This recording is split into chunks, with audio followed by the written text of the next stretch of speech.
የመጨረሻው ጉዳይ ከቤት ጋር የሚነሳ ነው። ኢኮኖሚ በመልክ የተነሳው ቤት ችግር አለ የተባለው ትክክል ነው። የቤት ልማት ፖሊሲ በቅርቡ እንዳጸደቀን ይታወቃል። በሚቀጥሉት 5 ዓመታት 1.5 ሚሊዮን ቤት በመንግስት በግል በመንግስትና ግል አጋርነት መገንባት አለብን ብለን በጣም ሰፋፊ ስራዎች ጀምረናል። ፖሊሲው ጸድቋል።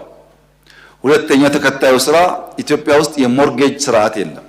አንድ ሰው በሱና በሪል ስቴት ቢልደሩ መካከል ባንክ ዋስ ሆኖ ሰውየው ከባንክ ጋር ቢልደሩ ከባንክ ጋር የሚዋዋሉበትና ቢልደሩም ሳይጎዳ ገዢውም ለባንክ በየወሩ ከሚያገኘው እየከፈለ የቤት ባለቤት የሚሆንበት ስርዓት ወይም ሞርጌጅ ኢትዮጵያ ውስጥ አልነበረም። እሱን ለመፍጠር የባንክ ዝግጅት እያደረግን ነው።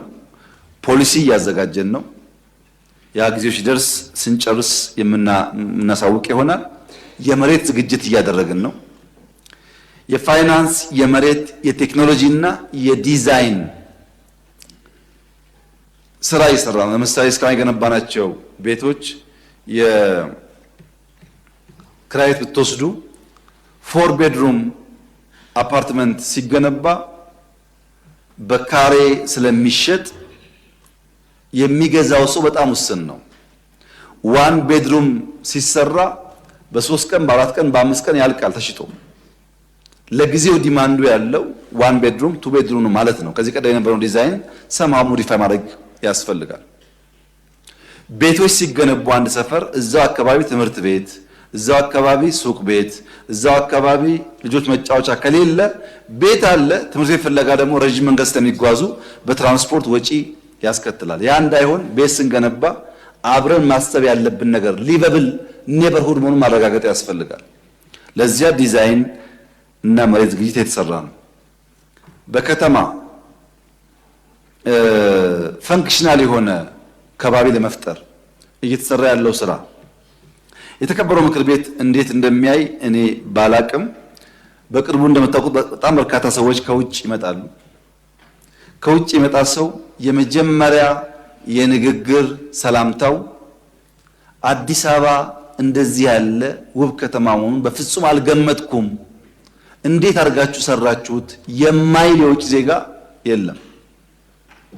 ስላለንበት ስለምንኖርበት እምብዛም ስራው የማይገባን ሰዎች፣ በተለይ የምንችል ሰዎች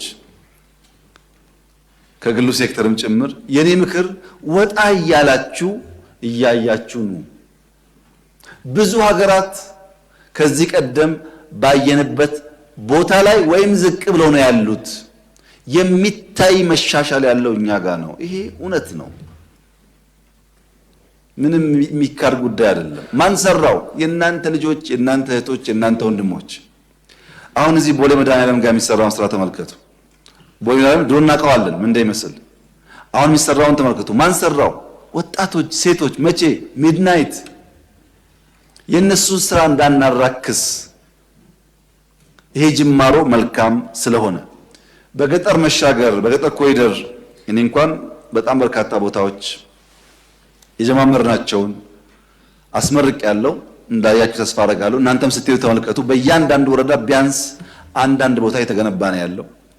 በገጠር ውስጥ ያለ አርሶ አደር ቤት ሶላር ያለው ባዮጋዝ ያለው ከብትና አርሶ አደር ተለያይቶ የሚኖርበት አውድ ለመፍጠር እየሞከር ነው። ለምን? ቅድም ጤና የተባለው በጀት እዛ ላይ ስለሚሰራ ነው። ለጤና ከመመደብ በሽታው እንዳይመጣ መስራት በጣም ስለሚያግዝ ሪቨርሳይድ ፕሮጀክት ጤና ነው። ወኮይ ጤና ነው። ባይክሩት ጤና ነው። መብራት ጤና ነው። የተከበራችሁ ምክር አባላት እዚህ ፓርላማ 4 ኪሎ ጋር ከዚህ ቀደም ሰዎች ወክ እያደረጉ ሲሄዱ ጉድጓድ ገብተው እግራቸው 2-3 መስበሩን አታውቁም ያውቃሉ። እዚህ ለምን? ጨለማ ስለሆነ ስለማይደፈን ጉድጓድ ሰው እየተጓዘ ይወድቃል። ከዛ ሕክምና ይሄዳል። ከዛ መድኃኒት ይላል፣ እግሩ ይሰበራል፣ ቤተሰብ ይጎዳል። መብራት ጤና ነው። ወክወይ ጤና ነው። ግሪን ኢንቫይሮንመንት ጤና ነው። ይሄ ሁሉ በጀት ሲሰናሰል የኛ የሚያንስ አይመስለኝም። የክረምት በጎ ፈቃድ በመንግስትና በግል አጋርነት የሚሰሩ ቤቶች ሲደማመር እንቅስቃሴው ጥሩ ነው። እኛ ግን ምን እያደረግን ነው? የቤት ግንባታ ከፍተኛው ፈተና ግብአት ነው፣ ኢንፑት ነው። ብረት ከኦሩ በስተቀር ከሞላ ጎደል በርካታ ብረት ፋብሪካዎች ስላስፋፋን ባለፉት ዓመታት ቫልዩ አዲሽን ላይ ጥሩ ነው ያለነው። ኦር ላይ ጀማመርናቸው ጉዳዮች አሉ። ሳካን የብረት ጉዳይ መልስ ያገኛል። ትልቁ ስራ ይመለሳል ማለት ነው። ሁለተኛ ሲሚንቶ ታውቃላችሁ፣ የግልም ቢሆን እየመራ እንዴት እየጨመረ መሄድ አለበት። ዳንጎቴም ይጨምራል፣ ሌሎችም ጨምሮ መስፋት አለበት። ሲሚንቶ ከሰፋ ለግንባታ ስለሚያግዘን አልሙኒየም አንከር ኢንቨስተርስ እያመጣን ያለ ነው። በርካታ አልሙኒየም እየገባ ስለሆነ ኦልሞስት ስምምነት ላይ ደርሰናል። ያ ከተሳካ ትልቅ ምርታ ነው። ግራናይት፣ ማርብል ሰፋፊ ስራ የተሰራ ነው። በተለይ ሴራሚክ በሚቀጥለው ዓመት ኦልሞስት 100% ኢትዮጵያ አታስገባም። እስካሁን ቤት እንገነባው ድንጋይ ተሸክመን አመጣን። አሁን ግን በጣም ትላልቅ ፋብሪካዎች እየተገነቡ ነው። በዚህ ዓመት ያልቃሉ። በሚቀጥለው ዓመት ከሞላ ጎደል የተለየ ፍላጎት ከሌለ በቀር ቤዚክ ለሚባል ቤት ሴራሚክ አናስገባም። እነዚህ ኢንፑቶች በጣም ወሳኝ ናቸው። መስታወት ማክሲመም 1 ዓመት ሊፈጅብን ይችላል። መስታወት፣ ሴራሚክ፣ ግራናይት፣ ማርብል፣ አልሙኒየም፣ ሲሚንቶ፣ ቀስ ብሎ ደግሞ ብረት፣ እነዚህን ካሟላን አሁን የተፈጠረ ያለው እጅ የፈታ ወጣት ተደምሮ ብዙ ቁጥር ያለው ቤት መገንባት ይቻላል። ግን ይሄ ብቻ አይደለም። የቤት መስሪያ ፋብሪካ እያመጣ ነው። ምን ማለት ነው? እዚህ አዋሬ ላይ ሁላችሁም እንደምታስታውሱት በ3 ወር G+10 እና ከዚያ በላይ አሳክተን አሳይተናል መስራት እንደሚቻል ቀን ከሌት። አሁን ግን አንዳንድ ቦታ እየሞከርን ያለነው በ3D ዲዛይን የተሰሩ ቤት የሚሆኑ ምናልባት ከጥቂት ወራት በኋላ ሲያልቁ ልታዩ ትችላላችሁ። ፋብሪካዎች እያመጣን ነው። በአንድ ወር ብዙ ቤት የሚገነቡ ማለት ነው። እነዚህ ኢንፑቶች ካሉ ፋብሪካው ከመጣ በቀላሉ ቤት ማስፋፋት ኢትዮጵያ ውስጥ የሚያስችል ነገር መፍጠር ይቻላል። ከሞላ ጎደል በአፍሪካ ፈጣን እድገት እያመጡ ካሉ ጥቂት ሀገራት ግንባር ቀደም ሆኖ ሊታይ የሚችል የኢኮኖሚ እድገት ያለው ኢትዮጵያ ውስጥ ነው። እንደ ከዚህ ቀደሙ የ10% ጂዲፒ ግሮዝ ሳይሆን በየመንደር በየሰፈራችሁ የሚታይ ማለት ነው። የሚታይ ፕሮጀክት በመጨረስ ከተማን በመቀየር ገጠርን በመቀየር በእያንዳንዱ ሴክተር ለውጥ ማምጣት የሚታይ የሚጨበጥ እድገት ኢትዮጵያ ውስጥ አለ።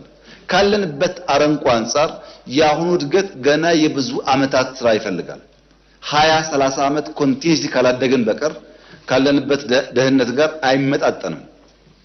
ይሄ ተስፋ አሁን የጀመርነውን በሚቀጥለው 10 ዓመት በዚሁ መልኩ አግሬሲቭሊ ከቀጠል ልጆቻችን እርዳታ፣ ደህንነት፣ የምግብ ችግር የመሳሰሉ ጉዳዮች ጋር ምናልባት እንደኛ በየቀኑ የሚጠቀሙበት ቋንቋ ላይሆን ይችላል። ያ እንዲሆን አበክረን እንስራ። ኢትዮጵያ አትጠራጠሩ ደሃ ናት። ያልተማረ ሰው የበዛበት፣ ሌብነት የበዛበት፣ መስራት መትጋት የማያስዘግንበት፣ የሚያወሩ የሚዋሹ የሚቀጥፉ የሚወደሱበት አጋጉል ባህል ያለበት ማህበረሰብ ውስጥ ነው ያለነው።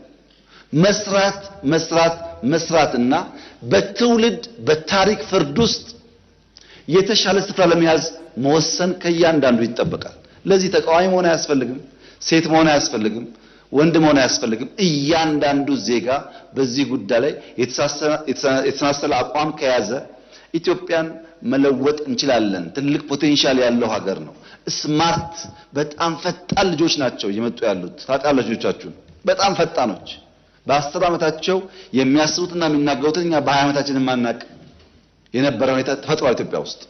ይህን ተገንዝበን በርትተን ብንሰራ የሀገራችን እድገት ሊረጋገጥ ይችላል። ካደግን ደግሞ እነዛ ምንላቸው ጥቃቅን ችግሮችም ሊደፈቁ ስለሚችሉ የተከበረው ምክር ቤት አሁን ወደ ምርጫ ሰፈራችሁ ስትመለሱ እያንዳንዷን ፕሮጀክት እያንዳንዷን ልማት የማየት እንዲቀላጠፍ ማድረግ፣ የሚሰንፉ ሰዎች ይበልጥ እንዲሰሩ ማድረግ፣ ህዝብ ማስተማር ከሁላችን የሚጠበቅ ተግባር እንደሆነ መግለጽ ፈልጋለሁ። ለተገኝ የኢኮኖሚ ውጤት የኢትዮጵያ ፌዴራላዊ ዲሞክራሲያዊ መንግስት በከፍተኛ ደረጃ ኩራት ይሰማዋል። ይሄ ምክር ቤትም የዚህ ኩራት አካል እንደሆነ ተስፋ አደርጋለሁ። አመሰግናለሁ።